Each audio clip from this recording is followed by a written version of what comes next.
l'avez découvert sur ces images, c'est donc sur l'île de Tenerife, aux Canaries, que Ducati nous invitait à prendre la mesure de sa nouveauté 2014, son nouveau Roadster Naked, la Ducati Monster 1200. Bon, je viens de finir mon essai, 200 km de petites routes assez escarpées. Puis un grip magnifique ici qui nous a permis vraiment de mettre en évidence les points forts et les quelques défauts de ce Ducati Monster. Alors c'est étonnant, elle est entièrement nouvelle cette machine, mais on retrouve un petit peu l'esprit qu'on avait sur la 1100 Evo, à savoir une position de conduite qui facilite la sportivité mais qui est moins radicale qu'auparavant, eu égard justement au repositionnement du guidon, plus haut, ramené vers le pilote. Il conserve sa bonne largeur pour la maîtrise, c'est pas mal. À l'entrejambe, on a toujours ce sentiment de finesse, même s'il est vrai que le réservoir a quand même augmenté. Les jambes sont pas trop repliées, les pieds sont un petit peu en arrière. Moi j'éprouve une certaine gêne avec le support du repose-pied passager qui vient buter sur mon talon. On peut pas trop bouger sur la selle, on est bien maintenu, elle plonge, donc on est plutôt à coller le réservoir. Le pilote découvre une nouvelle instrumentation très sympa, bien faite, un écran TFT sur lequel on trouve moultes informations, les niveaux justement de réglage de l'ABS et de l'anti-patinage, le DTC Ducati. En revanche, ce qui manque quand même, c'est l'indicateur de rapport engagé. On fait évoluer justement toutes les infos via la petite molette située sur le commodo gauche, grâce à l'apparition de la commande Ride-by-Wire. On a maintenant 3 cartographies qui sont disponibles sur le Monster. Une cartographie urbaine, une cartographie touring et une cartographie sport. On peut tout sélectionner facilement. Et notez qu'avec chaque cartographie, il y a un niveau différent d'intrusion, d'intervention de l'ABS comme de l'anti-patinage.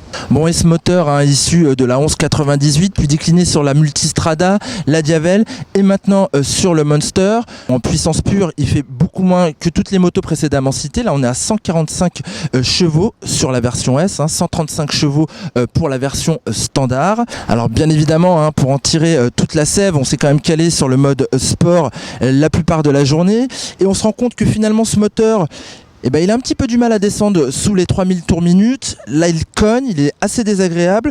Bon du coup en ville c'est pas top, d'autant plus que la boîte est pas terrible, alors que la commande hydraulique elle est très bonne. Passer les 3000 tours minute, on le trouve très démonstratif, avec vraiment beaucoup de couples, beaucoup d'agréments entre 3000 et 7000 tours minute à peu près. Au-delà, il se calme un petit peu, il calme ses ardeurs. Cela étant, on a vraiment quelque chose de très agréable et une moto finalement joueuse, vraiment fun, parce qu'elle est très bien posée sur ses suspensions. On a un toucher de route qui est quasiment parfait, en raison de sa géométrie, en raison aussi de sa monte pneumatique qui lui va très bien.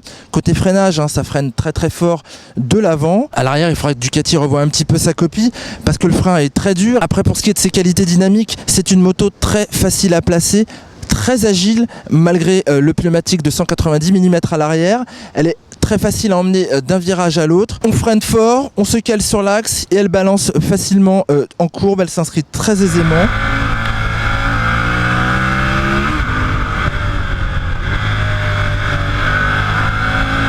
Et notons l'évolution qui est quand même pas mal sur le Monster, c'est qu'elle devient moins une moto d'égoïste qu'auparavant. Le passager a été quand même assez choyé, en la présence de nouveaux repose-pieds qui sont quand même bien faits, pas trop hauts. Et puis sa selle qui est un petit peu plus large, il dispose également de poignées, chose qu'il n'y avait pas auparavant.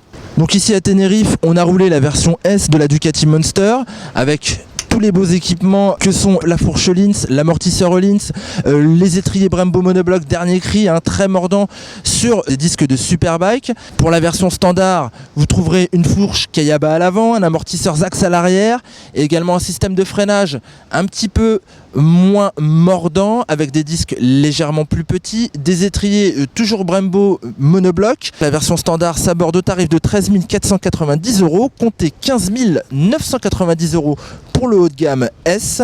Elles seront disponibles, ces belles machines, en concession à la mi-mars. Les versions standards uniquement en rouge, les versions S en blanc et en rouge. Et pour tout connaître de notre essai, je vous invite à nous retrouver sur motostation.com. À très bientôt.